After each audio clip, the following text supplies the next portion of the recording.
Ok. No sé si van a entrar más personas para entonces comenzar la clase.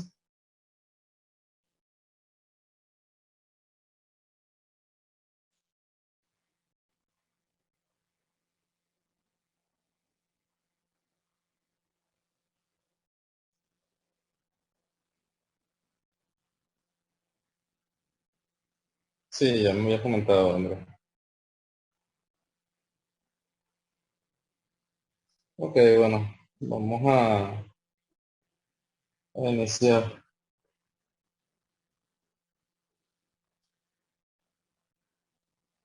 Entonces, tenemos que el sistema nervioso, ¿verdad? Lo vamos a dividir en dos grandes grupos. Sistema nervioso periférico y sistema nervioso central. Todo esto ya ustedes lo conocen, ya ustedes se lo saben. Solo es un pequeño repaso. No voy a entrarme en cosas profundas. En caso del sistema nervioso autónomo, que es lo que nos compete, ¿verdad? Es el que se encarga de las funciones involuntarias, el que nos prepara para la huida y para el ataque. Él va a tener dos neuronas que, como ya mencioné aquí, son dos neuronas en serie que forman sinapsis en ganglios pues, del sistema nervioso. Entonces siempre tenemos lo que es la región preganglionar y la región postganglionar. Por eso es que se denomina de esa forma, ¿no? Porque estas sinapsis ocurren fuera del sistema nervioso central. En el sistema nervioso simpático existen largas neuronas preganglionares, estas son las que van a hacer sinapsis con las neuronas postganglionares, y las neuronas preganglionares simpáticas son cortas. Esta es la principal diferencia entre ellas, y van a conectar con las neuronas postganglionares largas. Esto netamente, como les digo, teoría, ¿verdad? Estoy buscando aquí colocar el apuntador. Ok, y digamos que ellos van a estar, este sistema nervioso autónomo va a estar regido por lo que son neurotransmisores, que principalmente es la acetilcolina, que no es el tema de hoy. El neurotransmisor del el área de las fibras preganglionares, parasimpáticas, postganglionares, médulas suprarrenales y somáticas. Eso lo vamos a ver luego. Y la noradrenalina, que es lo que nos compete hoy, que es el neurotransmisor de la mayoría de las fibras postganglionares simpáticas. Hoy vamos a hablar de lo que es el sistema principalmente simpático. Y que esto obviamente es la parte adrenérgica, ¿no? El sistema somático son funciones controladas voluntariamente. Aquellas contracciones del músculo esquelético son fibras mielinizadas, van a tener una única neurona y no contienen ganglio periférico. Esto no parte de la anatomía, que no me voy a meter con eso. Entonces, si se fijan acá, obviamente el sistema nervioso simpático parasimpático se antagoniza, y lo que genera uno, el efecto contrario lo hace el otro. Generalmente vamos aquí por ejemplo, poner aquí a nivel de tráquea y bronquios. Por ejemplo, el simpático genera broncodilatación y el parasimpático broncoconstricción. Y bueno, así sucesivamente en los diferentes órganos y tejidos, ¿verdad? Uno va, digamos, a lo contrario de otro. Esto es importante que ustedes lo dominen, no lo voy a mencionar, porque al ustedes saber qué efecto genera de por sí digamos, al estimular los receptores del sistema nervioso simpático o parasimpático, obviamente ya ustedes saben que los agonistas, entonces van exactamente lo que estamos hablando. Por favor, los micrófonos que tengan abiertos, vamos a apagarlos. Los del sistema nervioso parasimpático, los agonistas, van a estimular, entonces esos agonistas van a producir los mismos efectos, independientemente simpático o parasimpático. Los antagonistas, el efecto contrario. Hablando ya de los simpáticos miméticos, decimos que un fármaco simpático mimético es aquel que induce respuestas fisiológicas similares a las que produce obviamente la estimulación de esas fibras ganglionares por los receptores adrenérgicos. ¿Y quiénes estimulan esos receptores adrenérgicos generalmente? Bueno, lo que son las catecolaminas. Las principales, adrenalina, noradrenalina y dopamina. Estas van a ser secretadas por el sistema nervioso simpático o la médula suprarrenal, digamos que en mayor o menor cantidad se secretan en un lugar que el otro, generalmente lo que es la médula suprarrenal, que es donde generalmente se producen. En las células cromátinas de allí es donde más se genera noradrenalina. En cambio, a diferencia de la adrenalina que se genera más a nivel de las cadenas simpáticas.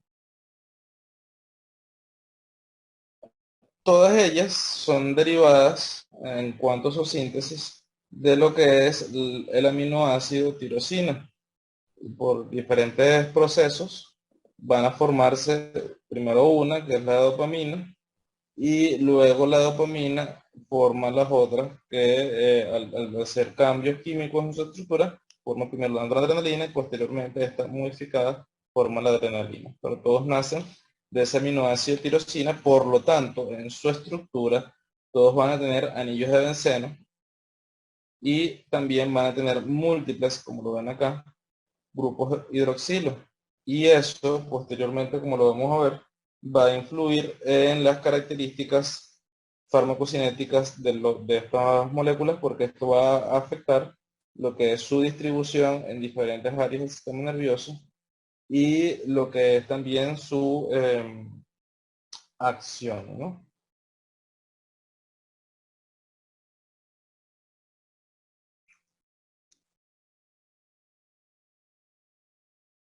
Ok, ¿qué pasa con esas catecolaminas una vez que se liberan? Bueno, ellas pueden desaparecer por la hendidura sináptica a través de el sistema de recaptación 1 o neuronal, que es un transportador de sodio, o el sistema de recaptación 2 o este neuronal, de sodio no, es el transportador de noradrenalina, o un sistema de recaptación 2 o este neuronal que tiene menor afinidad por la noradrenalina y se va a realizar en estos órganos que tenemos acá, como el músculo liso, cardíaco, endotelio o glía. Vamos a ver acá cómo es esto. A través de las dos enzimas principales se metabolizan estas dos, o todas estas moléculas. Tenemos dos enzimas que son súper importantes porque incluso hay fármacos que actúan contra ellas directamente. Por ejemplo, la MAO, que es la monoaminoxidasa, ella va a estar presente en las neuronas noradrenérgicas, también puede estar presente en el hígado y en el epitelio intestinal. ¿Y qué va a hacer ella? Ella va a convertir las catecolaminas en aldehídos y las va a metabolizar. Y ella es entonces la que va a generar los derivados o los metabolitos derivados de estas catecolaminas, que generalmente es el ácido vanililmandélico, que ese se va a excretar en orina. También tenemos el ácido hidroximandélico.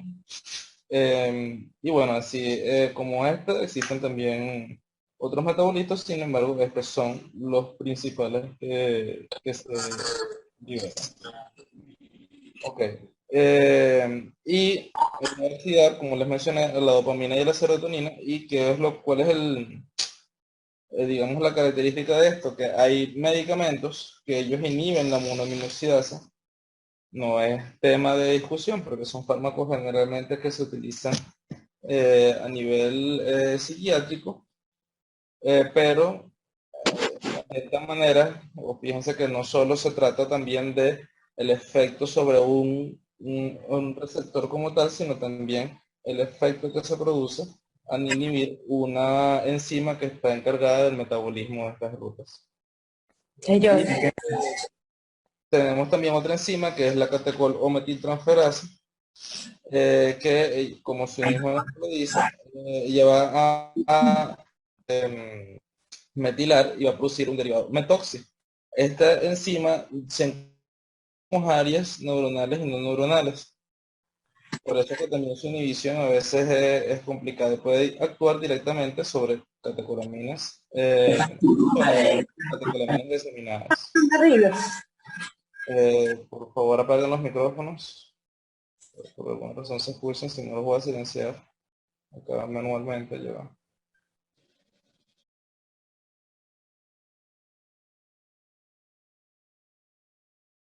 me estoy matando. Ok, y la metilación de esta adrenalina y noradrenalina va a producir metanefrina y normetanefrina.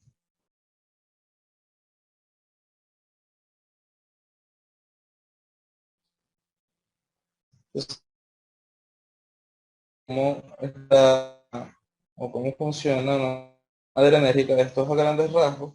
Porque obviamente esto es fisiología, no me voy a meter con esto, esto es simplemente para que ustedes vean cómo esquematizado algunas de las cosas que ya les he mencionado. Fíjense que está lo que es la síntesis a través de la tirosina de todos estos precursores, primero dopamina, noradrenalina, después noradrenalina, después adrenalina, cómo se eliminan esos metabolitos a través de la orina, por ejemplo, digamos el metabolismo, la redundancia, por la MAO, pero pues, dopamina, que ya está aquí en la neurona presinal, va a formar vesículas y aquí en vesículas va a, aquí el mecanismo de retroalimentación negativa, no voy a extender eso, pero aquí existe este metabolismo de retroalimentación, este mecanismo de retroalimentación negativa, estimulando ese receptor presináptico que inhibe a su vez la producción de más dopamina para que si hay un exceso acá en el espacio presináptico eh,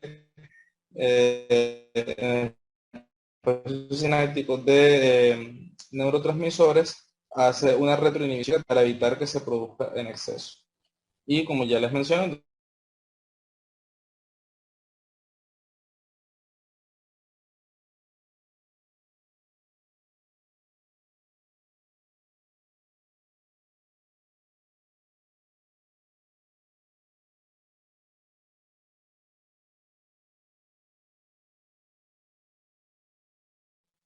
y posteriormente también puede ser metabolizada por la catecol o metiltransferasa.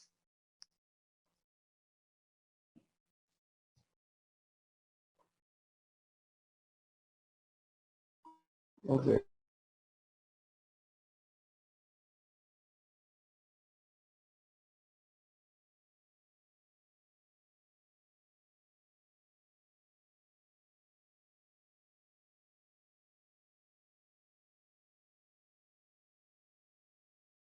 Incluso, pero para no hacer esto muy complicado, simplemente vamos a entenderlo como alfa 1 y alfa 2 y receptores beta.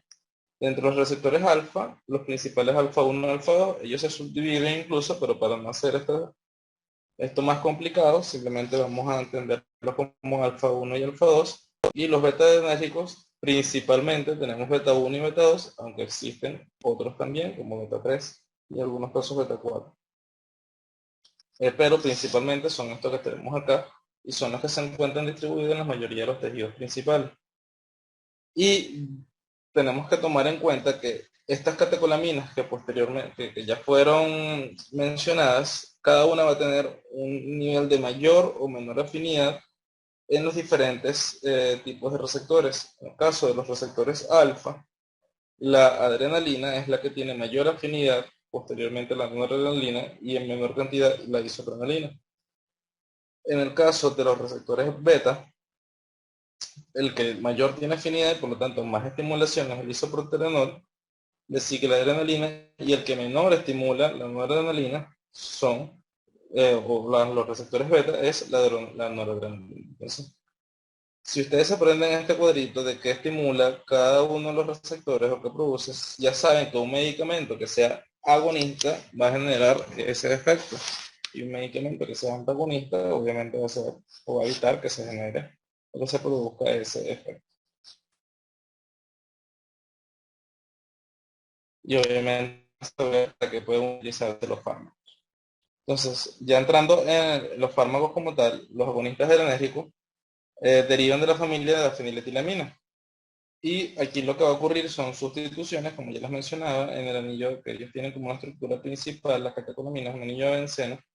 Y esas diversas sustituciones en los anillos de benceno y en las cadenas laterales es lo que le va a dar sus distintas características y va a variar el nivel de supermeabilidad del sistema nervioso central.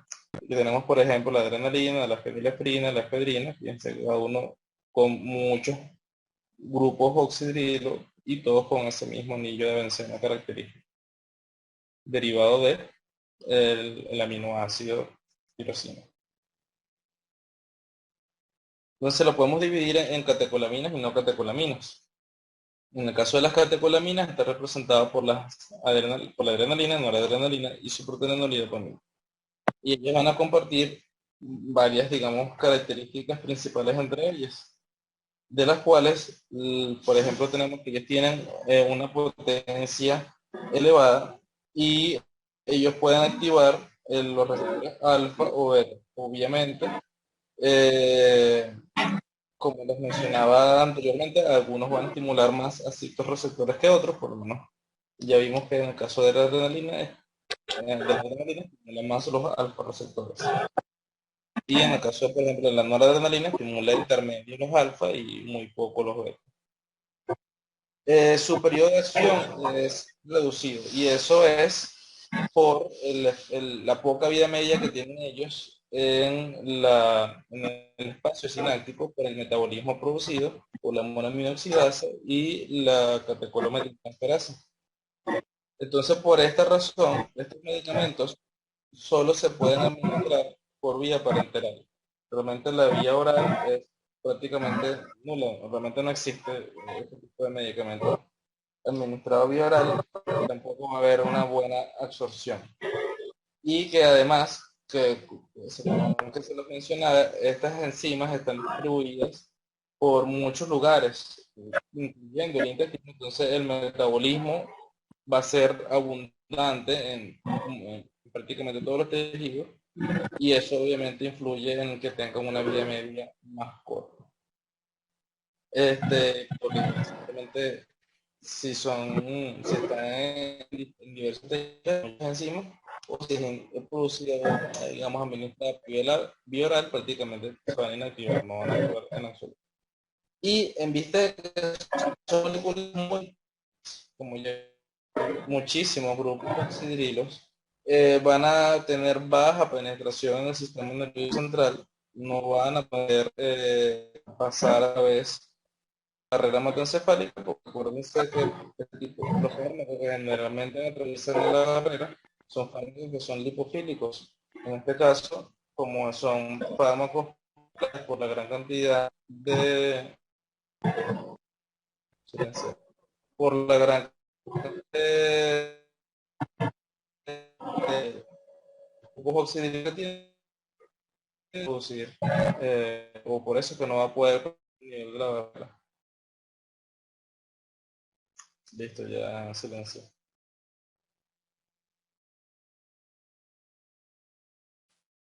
En el caso de las no cataminas, aquí vamos a tener la fenileprina, la efedrina y la anfetamina. ¿Y qué características van a tener ellas? Bueno, van a actuar indirectamente estimulando la liberación de las catecolaminas almacenadas. Ellas tienen una acción de vida más largo, ya que no son metabolizadas por la catecolometiltransferasa. Y al no ser metabolizadas por esta vía, obviamente disminuye mucho lo que es la eliminación rápida del organismo, ¿no? Y también a nivel de la MAO, de la monoaminoxidasa,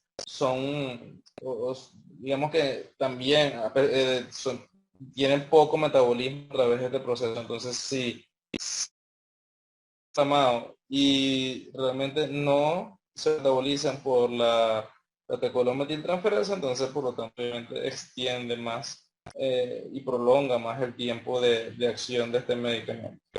Y también tiene mayor penetración al sistema nervioso central porque la liposolubilidad, o sea, son más liposolubles, son más lipofílicos y por lo tanto permiten que puedan actuar a nivel del sistema nervioso central con mayor efectividad que los otros.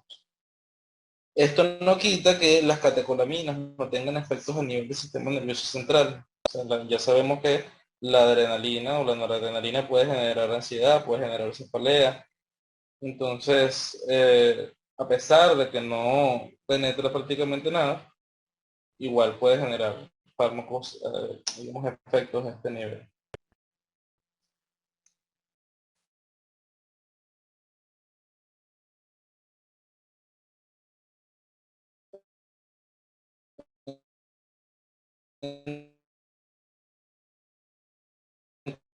Bueno, los tres tipos somos los agonistas directos y los agonistas de acción mixta. En el caso de los agonistas de acción directa, tenemos adrenalina, noradrenalina, isoprostol, fenilefrina, agonistas de acción indirecta,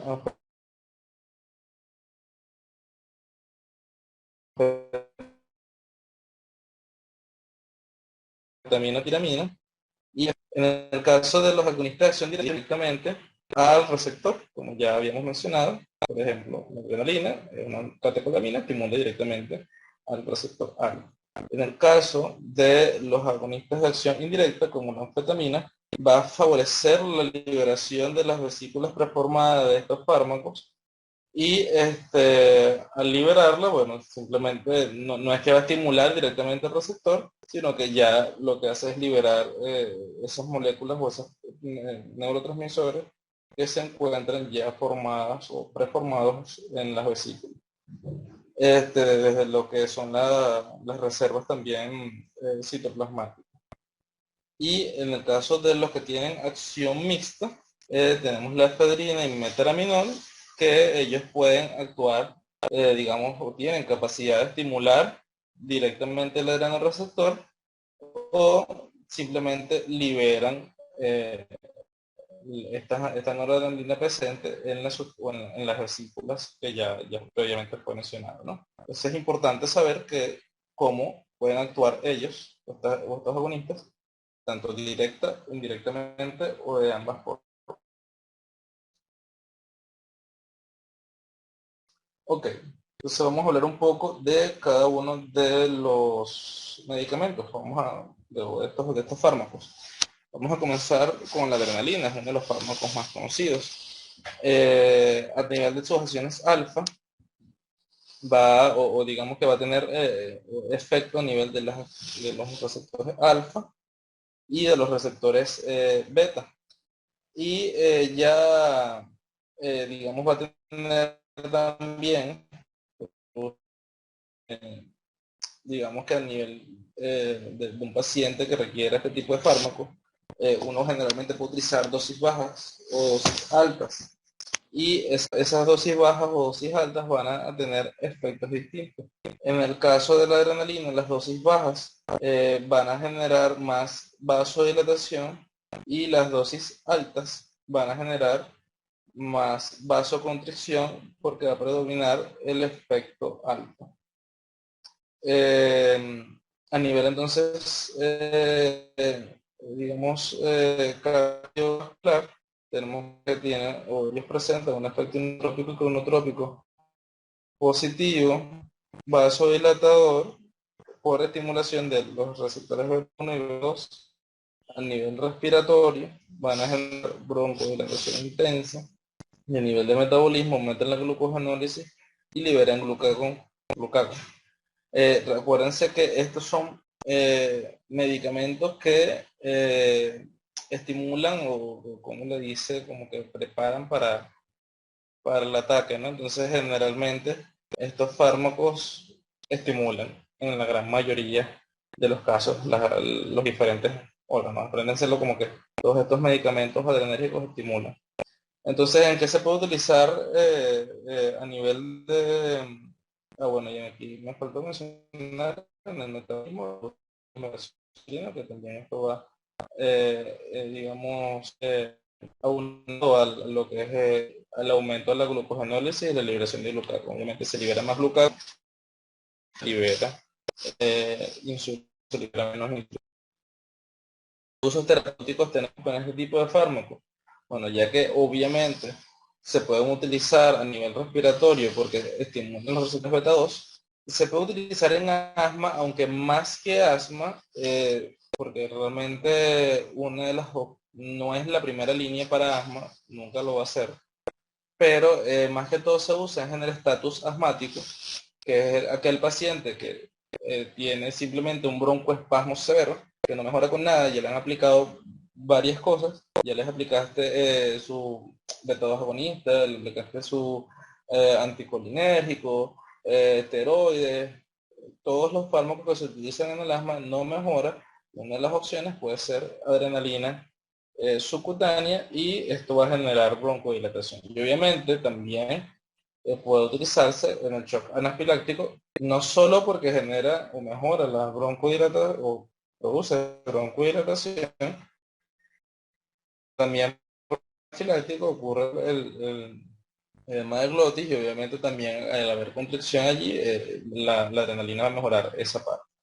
Se puede utilizar también en el glaucoma y aunque su uso a nivel de glaucoma realmente no es como tan frecuente, y puede utilizarse también como anestesia local para incremento de la duración de la acción, porque, bueno, acuérdense que este tipo, si se acaba, que parece que quedan como 10 minutos esto, nos volvemos a meter con el mismo código, él sigue abierto, le meten la misma clave y todo. Entonces, como psicólogo, incluso también en ciertos casos, como este tipo o este fármaco produce a nivel de dosis alfa, o sea, dosis baja, acuérdense que generalmente, bueno, en este caso a nivel local puede producir constricción, entonces por un efecto alfa podemos en pacientes o en heridas que son muy cruentas, están sangrando mucho, uno puede colocarle adrenalina y esto disminuye el sangrado a ese nivel. Obviamente no es que se le coloca así en la piel, sino que se inyecta subcutáneo. Y bueno, más que anestésico, generalmente se usa para esto, de tener el sangrado a ese nivel. A nivel de las propiedades farmacocinéticas, como ya dijimos, su inicio de acción es rápido y la media es muy corta, por lo que ya mencionamos de la inactivación por la MAO y la COM. Y tiene muchas vías de administración, principalmente la vía endovenosa es una de ellas, a nivel como, como vasopresor, también puede ser administrado, puede ser administrado a través de sonda endotraqueal inhalada, aunque la línea inhalada ya poco se usa, y estos adversos, como mencionaba, a pesar de que no penetran muy bien en el sistema nervioso central, describen efectos adversos neurológicos como lo son la ansiedad, cefalea y el temblor distal. A nivel cardiovascular, obviamente, lo que es la frecuencia cardíaca también. Sin embargo, la presión diastólica más bien lo que hace es disminuirla y disminuye la resistencia vascular periférica. A nivel cardiovascular también como puede generar arritmias, obviamente por la taquicardia que produce, y a nivel respiratorio uno de los efectos secundarios, aunque no es tan frecuente tampoco, el edema agudo de pulmón, desencadenado probablemente por una de esas arritmias. Ya adentrándonos lo que es bueno, obviamente a pesar de que él estimula esta parte del metabolismo, y obviamente esto va a generar un efecto hiperglicémico, porque si se está liberando glucagón, si está disminuyendo la insulina, genera hiperglicemia. La hiperglicemia también puede ser, en teoría, un efecto secundario, sin embargo, no es algo como que el paciente va a estar hiperglicémico porque le estamos dando adrenalina, ¿no? Y bueno, como ya les mencioné, también se usa, a pesar de no lo coloqué aquí, bueno, no me adentré tanto en la parte del glaucoma. No es uno de los principales, en absoluto. Ok, entonces ya sí pasando a lo que es la noradrenalina, es un fármaco que también estimula a ambos receptores, si se acuerdan, estimula en menor cantidad lo que eran los receptores alfa, menos que la adrenalina, y mucho menos los receptores beta, pero sin embargo tiene acciones en ambas. Em, Sin embargo, como ya saben, el alfa es donde va a afectar más, ¿no? A nivel cardiovascular, principalmente va a generar constricción de todos los lechos o vasoconstricción de todos los lechos vasculares por el efecto alfa 1 y va a elevar la presión sistólica, y a diferencia de la adrenalina, eleva también la presión diastólica. Sin embargo, a pesar de que aumenta la presión, tiene un efecto también inotrópico, cronotrópico positivo por estimulación de los receptores beta 1. Sin embargo, no es tan marcado como lo es la adrenalina, ¿no?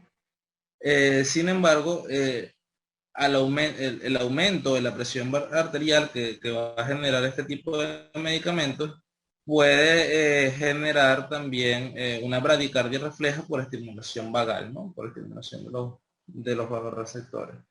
Entonces, a pesar de que en teoría ella genera un inotropismo y un cronotropismo positivo, uno de los efectos secundarios que hay que estar pendiente es la bradicardia refleja. Por eso es que generalmente este tipo de pacientes hay que estar, digamos, pendiente cuando se administra este tipo de vasopresores.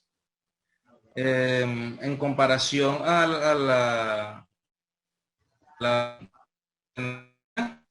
no tiene tantos efectos como ella, principalmente es en el tratamiento del shock. Aquí dice choque, sin embargo es tratamiento del shock, ya sea independientemente de la causa, shock séptico, shock cardiogénico, shock distributivo, lo que sea. Claro, obviamente, por ejemplo, si es un shock anafiláctico, no. Pero estoy hablando de shock por falta o disminución del extravascular. O sea, necesitamos estimular ese extravascular y le generamos vasoconstricción en los lechos vasculares y por esto mejora el paciente. Incluso la noradrenalina es la primera línea siempre antes de la dopamina, que es el otro vasopresor que generalmente se usa. Entonces, incluso la noradrenalina es nuestro caballito de batalla en este tipo de casos, ¿no? Entonces, ¿qué llevarse de esto? Bueno, la vía de administración siempre es endovenosa, la vía media muy corta, por lo que ya las mencioné, y los efectos adversos son muy, muy similares a la adrenalina, ¿no? Todo lo que ya les mencioné, entonces, más allá del shock, o el uso en el shock, lo que hay que estar es pendiente de lo que ya les dije, esa vasoconstricción y la bradicardia refleja que puede generar, a pesar de que dice acá que tiene un efecto inotrópico positivo. El mayor es disminución de la frecuencia cardíaca, a diferencia de la adrenalina, y que la adrenalina, como les mencionaba, estimula la presión arterial o aumenta la presión arterial sistólica y la diastólica. En cambio, la adrenalina aumenta la sistólica pero no aumenta la diastólica, y la adrenalina más bien puede generar disminución de la resistencia vascular periférica, y la noradrenalina lo que hace, como hay genera una vasoconstricción en los lechos vasculares, aumenta la resistencia vascular periférica. Ok, ya pasando a otro fármaco, vamos a lo que es la catecolamina también de acción, de origen sintético, y que va a estimular directamente a estos receptores alfa y a los receptores beta. A los receptores beta en este generar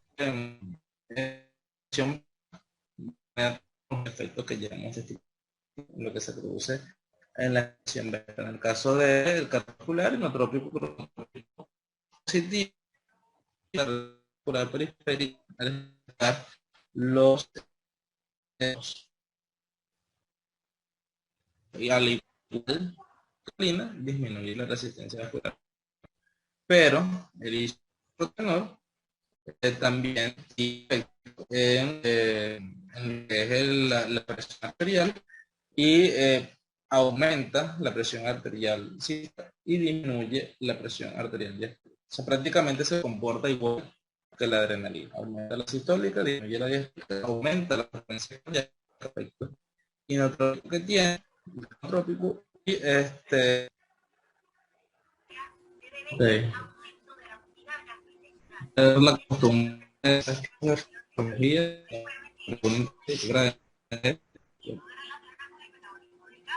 visual y posteriormente con todo lo que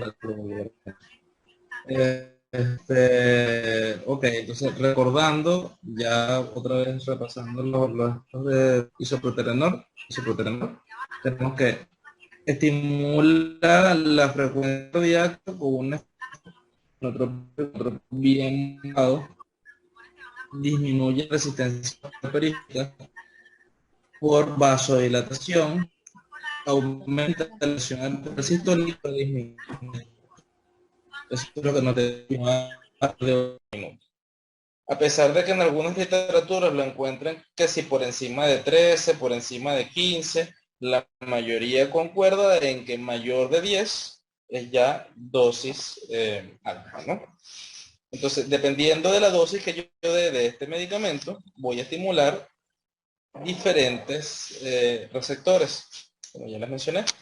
Vamos a comenzar con las dosis bajas. La dosis DOPA va a estimular a los receptores dopaminérgicos, a los de 1 y a los de 2, y ese efecto va a generar, digamos, el efecto en este caso se produce a nivel renal, porque va a dilatar las arterias renales y es práctico.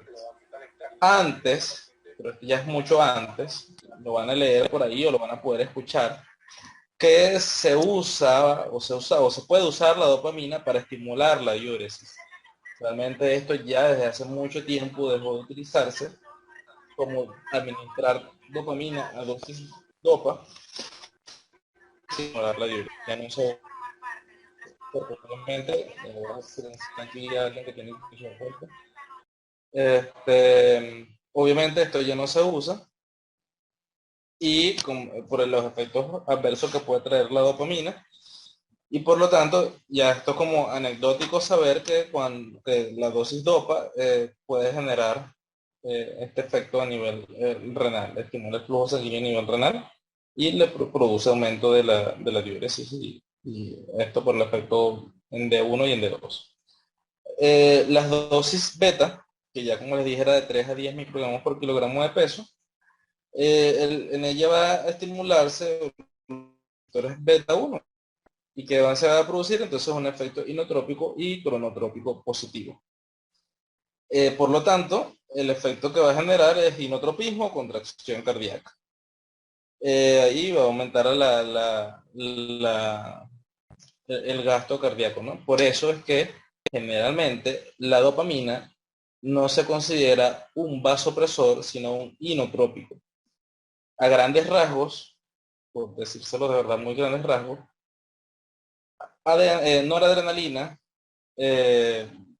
bueno, mejor dicho, aquí un laxo, noradrenalina y adrenalina se consideran vasopresores y dobutamina, que es lo que vamos a hablar ahorita, se considera inotrópico. Ya vamos a ver por qué. Entonces, como el efecto de la dopamina dosis beta estimula el inotropismo y como es un vasopresor, obviamente ya a dosis alfa, dosis un poco mayor de 10 microgramos por kilogramo de peso, entonces al tener un efecto vasopresor va a generar o a nivel de estimulando los alfa 1 va a generar vasoconstricción y por lo tanto va a producir el aumento de la presión arterial. Entonces, por lo tanto, la dopamina, al igual que la noradrenalina, se usa en shock y también se usa en tratamiento de insuficiencia cardíaca congestiva. Su administración es solo endovenosa y ya como vimos, tiene una vida media muy corta Y dentro de sus efectos adversos se destacan la estimulación simpática, que es muy característica de ella cuando hay sobredosis, y lo que es también a nivel cardiovascular, obviamente, hipertensión y lo que son arritmias, ¿no?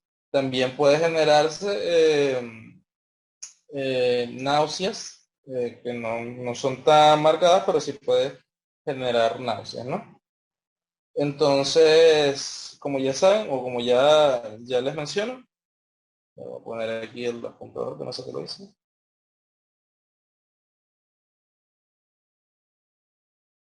Ok, entonces, digamos, acotando de nuevo, la dopamina tiene tres tipos de efectos: dopa, beta y alfa, dependiendo de la dosis. ¿Y qué sucede con la dopamina? ¿Por qué digamos, prefiere usar la dopamina antes de la noradrenalina en el caso de que yo quiera elegir un vasopresor? Porque la dopamina, al tener este efecto de vasoconstricción tan marcada, porque realmente la vasoconstricción es muy marcada, puede generar isquemia en los tejidos periféricos y se asocia mucho en pacientes con shock a necrosis distales. Se ve lamentablemente mucho, por eso es que se prefiere siempre, y más cuando lo usan de forma prolongada o a dosis muy altas, entonces por lo tanto se prefiere siempre usar noradrenalina en estos contextos. Ok, y ya de último entonces tenemos lo que es la dobutamina. En el caso de la dobutamina, es aquí, como si ya les decía, un inotrópico, y la dobutamina va a hacer o va a generar su efecto inotrópico al estimular los receptores beta 1 y digamos al producir este efecto, para dar una sinotrópico. Se utiliza en tratamiento de insuficiencia cardíaca congestiva, pero también se utiliza en shock, porque generalmente uno, cuando un paciente está en shock, inicia un tratamiento vasopresor con noradrenalina, y si no mejora, uno puede asociar dobutamina para, digamos, también estimular el gasto cardíaco. Aquí entonces lo que vamos a, en vez de estimular la presión o a generar ese efecto vasoconstrictor, lo que vamos a hacer es estimular el inotropismo y el cronotropismo. Su vía de administración es endovenosa, y su vía media, como ya ha sido mencionada en las otras, es bastante corta. El efecto inotrópico, ¿por qué se llama inotrópico y no se llama inotrópico la dopamina? Porque la dobutamina o digamos, el efecto inotrópico de la dobutamina es mucho mayor que los otros fármacos. Entonces, por lo tanto, entra de estos grupos inotrópicos de forma aislada.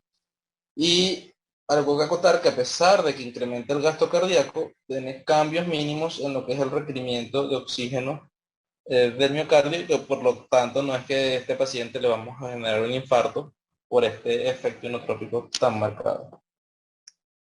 Entre los efectos cardiovasculares o adversos, mejor dicho, las arritmias, no debemos administrarlo incluso con pacientes que tienen arritmias de base, porque lo que pueden, digamos, incentivar la aparición de bloqueos.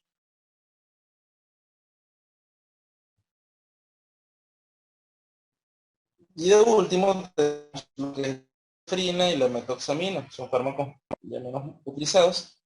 En el caso de la fenilefrina, son enérgicos sintéticos también, de acción directa, como ya los hemos descrito. Tiene un mayor efecto alfa 1 que alfa 2, y por lo tanto, o digamos que va a ejercer su mayor efecto a este nivel, y acotando en ella que no va a ser, digamos, sustrato de la de la catecol o metiltransferasa. Entonces, por lo tanto, en esa parte no se metaboliza por allí, sino se metaboliza directamente por la madre. Ella va a usarse generalmente como descongestionante nasal por ese efecto vasoconstrictor en el tratamiento de taquicardias supraventriculares y en dilatación de la pupila, porque puede generar Bueno, obviamente era miriácea, ¿no? Y más que todo el uso del ojo oftálmico. Y como ven acá, uso y en oftálmica. La fenilestrina no es como un fármaco, así que y bueno, y también descongestionante nasal, por esto es que se usa mucho a nivel de pacientes que tienen síntomas de sinusitis, y hay muchos, si se ponen a ver, hay muchas gotas que traen fenilestrina. Como efectos adversos tenemos que puede producir hipertensión arterial y puede producir cefalea si hay un exceso de las dosis. No es que dosis baja la genera, pero si el paciente abusa puede producirle eso. Y en el caso de la metoxamina, también es un medicamento que se administra vía endovenosa, y también es un antienérgico sintético y es de acción directa. Y él va a estimular o va a ser un vasoconstrictor, va a estimular también en mayor grado los receptores alfa 1 y o puede elevar la presión arterial.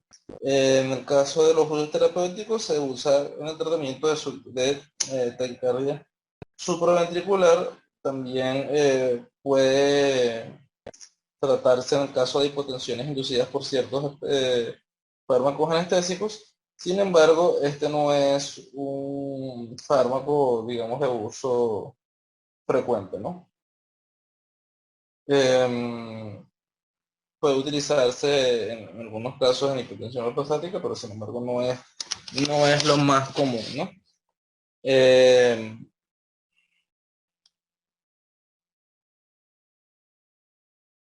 Tenemos los fármacos de que eran de acción, bueno, estamos con los mismos, o digamos lo que genera mayor acción a nivel del sistema cardiovascular y mayor acción, o digamos de mayor uso clínico. Aquí tenemos fármacos que dentro de ellos la clonidina, pero no tanto como los otros que ya les he mencionado. Aquí en el caso de la clonidina es un estimulador principalmente de los receptores alfa 2 adrenérgicos.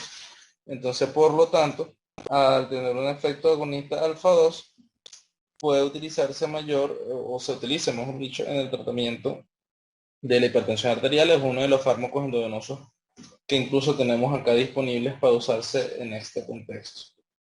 Y la característica de ella es que su tratamiento es uno de los pocos fármacos antihipertensivos que actúa a nivel del sistema nervioso central, inhibiendo lo que es a nivel los centros vasomotores simpáticos, ¿no?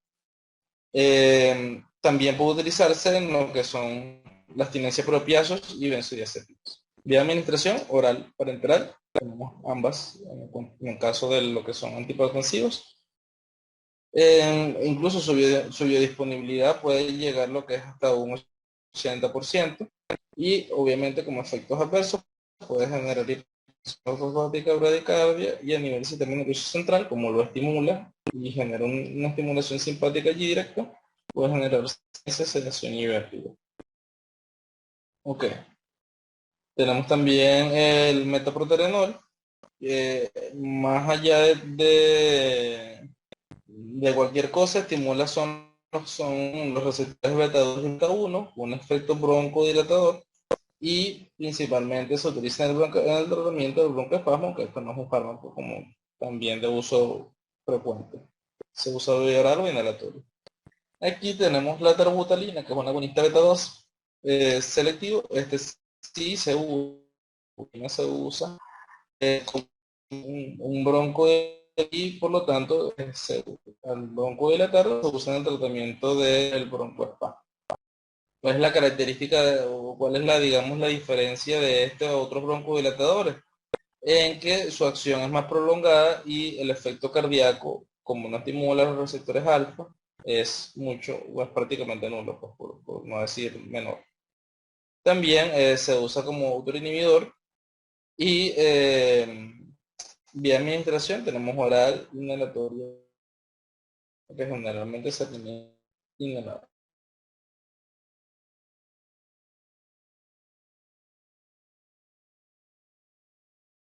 Posteriormente, ya vimos los fármacos de acción directa. Ahora vamos a ver los fármacos de acción indirecta, que como ya habíamos descrito, estos fármacos no actúan directamente sobre el receptor presináptico, sino actúan ya o digamos, estimulando, o no actúa directamente sobre el receptor postsináptico, como dicho, sino estimulando la liberación de las vesículas ya formadas, ¿no? Aquí entonces, la anfetamina, ella va a ser un medicamento que va a estimular ampliamente al nivel del sistema nervioso central. Incluso tiene estimulación a nivel alfa y beta de ambas cosas. Efecto sobre la vasculatura y sobre el nivel cardíaco. Aquí, como son medicamentos que actúan estimulando la cantidad de catecolamina, si yo lo combino, que son monoaminoxidasa, incluso cualquiera de los otros, pero hasta también más por el efecto mayor del sistema nervioso central, se puede potenciar el efecto, porque si yo estoy estimulando la liberación de las vesículas preformadas y si estoy inhibiendo la enzima que metaboliza estas catecolaminas, por lo tanto el efecto de estos medicamentos se hace mayor. Por lo tanto, no debe darse con este tipo de fármacos, que como les menciono, generalmente son fármacos de uso psiquiátrico, ¿no? Antidepresivos y ese tipo de medicamentos. En cuanto a usos terapéuticos, se usa como estimulante del sistema nervioso central en niños con déficit de atención, y también puede utilizarse en depresión, ansiedad, narcolepsia y control del apetito. Sin embargo, no son medicamentos, o más que también no es un medicamento de uso así muy frecuente, ¿no? Ok, tenemos también medicamentos de acción mixta, como ya habíamos dicho, que estimulan tanto directa e indirectamente el receptor. Y aquí tenemos lo que principalmente la efedrina. La efedrina se deriva de las plantas y va a ser como ya mencionamos, un agente enérgico de acción mixta. Va a estimular tanto también a los receptores alfa y beta, y como no es un catecol directamente, sino que se deriva de las plantas, la MAO y la COM no tienen mucho efecto en él. Por lo tanto, la duración de ella va a ser prolongada. Cuando yo digo que no es un catecol, no es una de las catecolaminas principales, como noradrenalina, adrenalina y dopamina. Entonces, al no ser un catecol directamente, no se metaboliza o es poco afín a esas enzimas, y por lo tanto su duración y su efecto se prolonga. Algo muy característico de la efedrina es que, a pesar de que se administra o se puede administrar vía venosa, también se absorbe de buena manera por vía oral, y a nivel o al administrarse vía oral también puede administrarse vía tópica, y por lo tanto puede utilizarse como en el tratamiento del asma, como descongestionante nasal, en hipotensión y también en miastenia gravis. Sin embargo, bueno, no es como un medicamento tampoco de uso tan seguido o tan frecuente, más allá de lo que es descongestionante nasal, como la fenilefrina, que ya la mencionamos.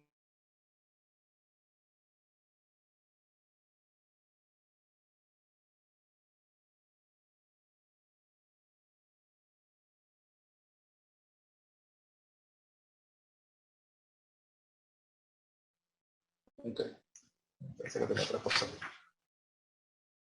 Ok, entonces también otro uso, digamos, más allá de los descongestionantes nasal, es el uso a nivel de la hipotensión. Realmente hay muy pocos fármacos, porque siempre decimos, ¿cómo tratamos la hipertensión? Bueno, tenemos un montón de antihipertensivos, pero ¿cómo tratamos la hipotensión? Y la efedrina es uno de esos pocos medicamentos que se pueden utilizar para tratar la hipotensión. Antes aquí en Venezuela existía algo que se llamaba etilefrina, que es un derivado de la efedrina, y que el nombre comercial es Fontil, ya eso prácticamente poco existe, pero la efedrina o la etilefrina, que prácticamente son de la misma familia, son de esos pocos medicamentos que se pueden utilizar en el tratamiento de la hipotensión y que son vía oral, porque generalmente los fármacos que ya dijimos, como la noradrenalina, dopamina, que se usan en shock, obviamente elevan la presión arterial, pero son fármacos endovenosos, son fármacos de uso en pacientes críticos. En cambio, por ejemplo, pacientes que sufren de hipotensión ortostática o que tienen hipotensión por otras causas, viven teniendo síncope de origen cardíaco, se puede utilizar mucho este tipo de medicamentos porque son de fácil administración, como les dije, generalmente vienen goticas y se administra vía oral. También vienen tabletas, pero principalmente en gotas. Ok, ya para la segunda parte tenemos entonces los antagonistas adrenérgicos, que van a ser el efecto contrario a lo que ya hemos hablado. Y van a disminuir la síntesis o la secreción del neurotransmisor, ya sea uniéndose al adrenoreceptor en forma reversible o irreversible, impidiendo la activación. Dentro de estos simpaticolíticos, que también se denominan así, porque actúan con el efecto contrario, entonces tenemos los bloqueantes alfa, bloqueantes beta, que ya conocen bastante estos bloqueantes betas, y aquellos que afectan la liberación o recaptación del neurotransmisor.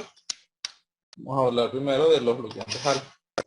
Dentro de los bloqueantes alfa tenemos aquellos que son bloqueantes no selectivos y los bloqueantes selectivos, ¿no?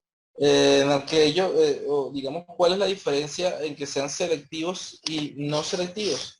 En el caso de los no selectivos, van a tener efectos sobre otros neurotransmisores porque son, como ya les mencionaba, no selectivos. Y tenemos a alfa 1 y los bloqueantes alfa 1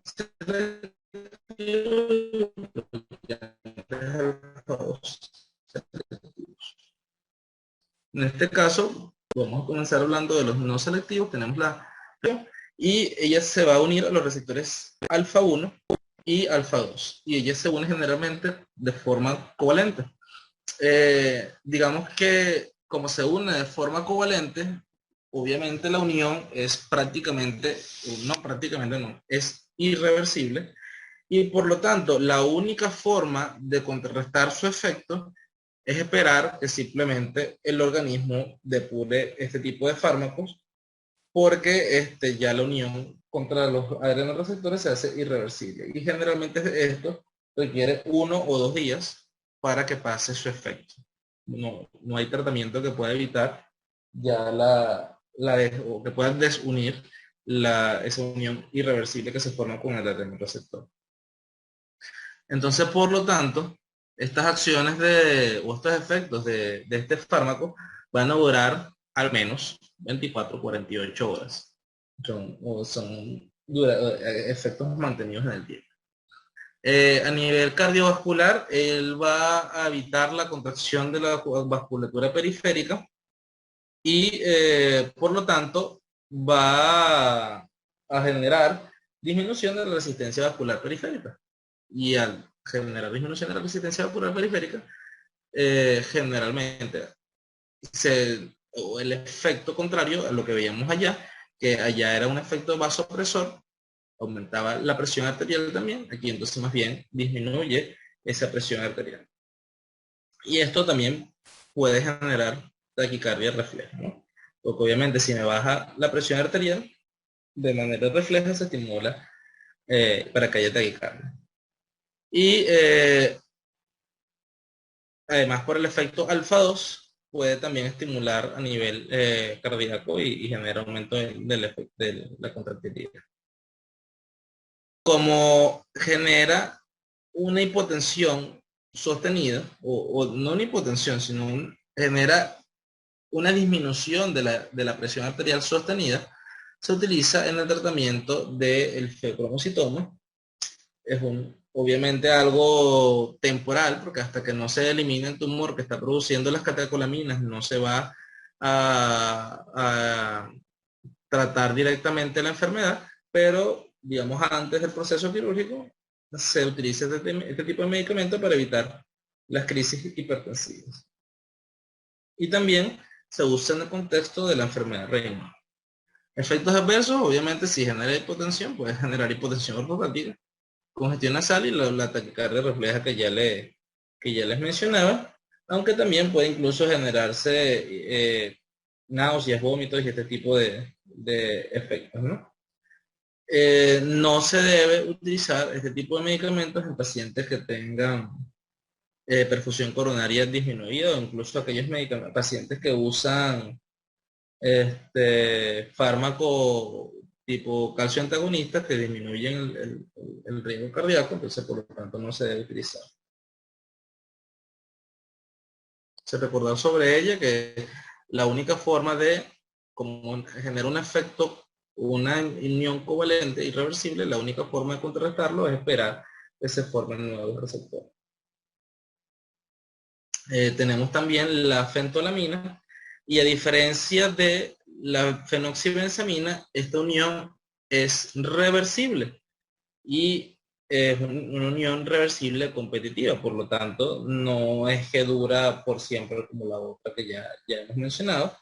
Esta también estimula los alfa 1 o digamos a nivel, o se une con los alfa 1 y alfa 2 y esta unión reversible generalmente dura menos tiempo, dura alrededor de más o menos 4 horas. Aquí este medicamento se puede usar para el tratamiento también de crisis hipertensivas en el contexto de feocromocitoma y también en algunos casos se usa en el tratamiento de la disfunción eréctil. Generalmente los mismos efectos adversos, hipotensión ortostática, arritmia y dolor anginoso. La misma contraindicación que la fenoxibenzamina, que puede como puede generar disminución de la perfusión coronaria, entonces está contraindicado en ese tipo de medicamentos. También puede generar lo que son náuseas y vómitos, como ya les había mencionado. Ok. Ahora vamos a los dientes selectivos. Dentro de los dientes selectivos, lo que es el prazosin, terazosin y doxazosin. Estos fármacos también son más o menos usados. Estimulan generalmente los bocados. Allí entra lo que es la tansulosina, el famoso tansulón que usan los pacientes con hiperplasia prostática, hemos dicho crecimiento prostático. Y aquí estos son bloqueadores también competitivos, por lo tanto no son irreversibles, son reversibles de los receptores alfa 1. Se usan en el tratamiento de la hipertensión arterial. Su efecto es más prolongado. También, digamos, digamos, a nivel cardiovascular, su efecto ese es el principal, ese es el efecto, digamos, directo o más marcado. Sin embargo, también se puede utilizar o en el contexto de crecimiento prostático benigno, ya que también estimulan a los receptores alfa 1. En el caso de la tansulosina, que como les digo también está dentro de este grupo, algo característico de ella es que estimula poco la presión arterial. Entonces, por lo tanto, a veces en esos pacientes que tienen hipertensión o no controlado, de difícil manejo, se prefiere tansulosina a prazosina, perazosina o dexazosina, que también en algunos casos se puede utilizar en el crecimiento prostático.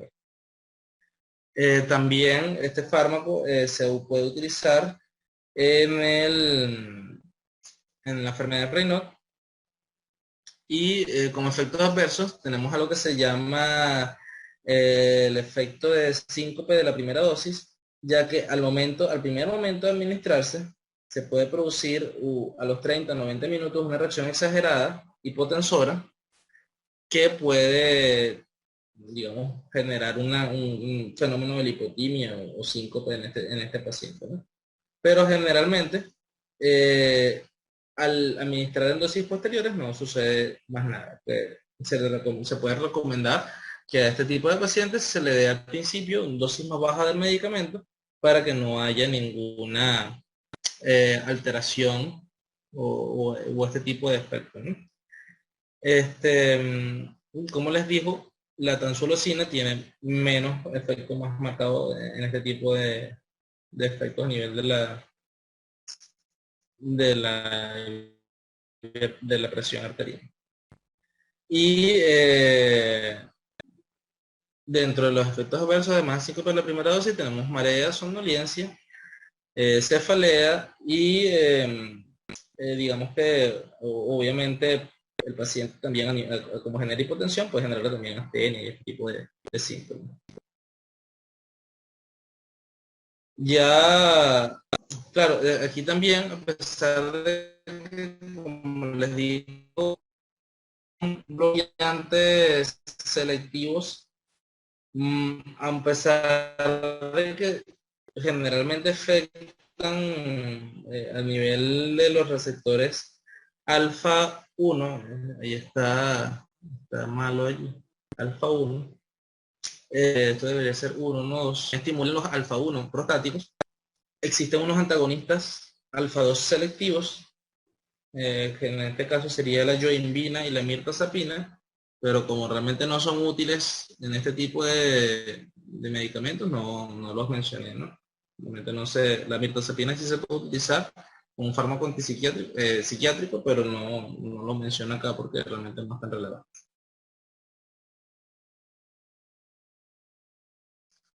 Estos bloqueantes ustedes conocen, no voy a andar sobre esto. Bloqueantes sin conocer la clasificación de ellos. Tenemos los que son antagonistas o los betagonistas, los bloqueantes no selectivos, beta. Tenemos los selectivos, beta 1, beta 2, los que estimulan también los receptores alfa y aquellos que tienen actividad simpática intrínseca. En este caso, lo que nos interesa saber sobre estos medicamentos es, o sobre los beta bloqueantes, no vamos o no les voy a andar sobre eso, ya todo lo que ustedes necesitan saber sobre beta bloqueantes lo vieron en hipertensión. En dado caso que se le haga alguna pregunta, son preguntas, digamos, sencillas y a grandes rasgos sobre el que no lo porque ya he visto también de manera bastante marcada en hipertensión. Entonces simplemente sepan que obviamente como estamos hablando de simpaticolíticos, antagonistas adrenérgicos, y así tenemos los alfa bloqueantes, tenemos también los beta bloqueantes. Y de último, entonces también tenemos los fármacos que afectan la liberación o recaptación del neurotransmisor. En este caso tenemos tres: la reserpina, la guanidina y la cocaína. En el caso de la reserpina, es un alcaloide que bloquea el transporte de magnesio ATP de las aminas. Se usa en el tratamiento de fármacos, tampoco es un uso principal, un uso, digamos, frecuente en los aspectos adversos. Síncope de la primera dosis igual, mareo, cefalencia, tiene igual tratamiento de hipertensión, hipotensión hipostática y disfunción eréctil. Y en el caso de la cocaína, él va a bloquear lo que es la ATPasa de sodio y va a pedir la captación de sodio y por lo tanto el neurotransmisor, el sodio es acumular en el espacio sin la actividad simpática. Aquí observar síntomas asociados a eso, como nerviosismo, agitación, hipertensión arterial, porque obviamente se está estimulando la actividad simpática. Son de esa familia de drogas llamadas drogas excitatorias, ¿no? Porque se está estimulando la actividad simpática del paciente. Estos fármacos, como les digo, incluso esto no es un fármaco, estos son simplemente medicamentos o digamos moléculas, en el caso de la cocaína, que interviene dentro de la liberación o la recaptación del neurotransmisor. Sin embargo, lo más relevante aquí son los alfa y beta bloqueantes. De último, les dejo una frase de película que es La vida secreta de Walter Mitty. Dice: ver el mundo, afrontar peligros, traspasar muros, acercarse a los demás, encontrar y sentir. Ese es el verdadero propósito de mi vida. Sé que ahorita a ustedes quizás les cuesta un poco adaptarse a este nuevo sistema de clases, es sencillo. Sin embargo, bueno, estamos tratando lo posible de hacerlo y bueno, cualquier tenga, no duden en consultar. Y nuevamente, agradecer a Andrés y al equipo multidisciplinario de medios audiovisuales de cuarto año por ayudar a hacerles llegar a esta información. Gracias a todos. ¿Es fresca o es la que la mesa formó? Ya.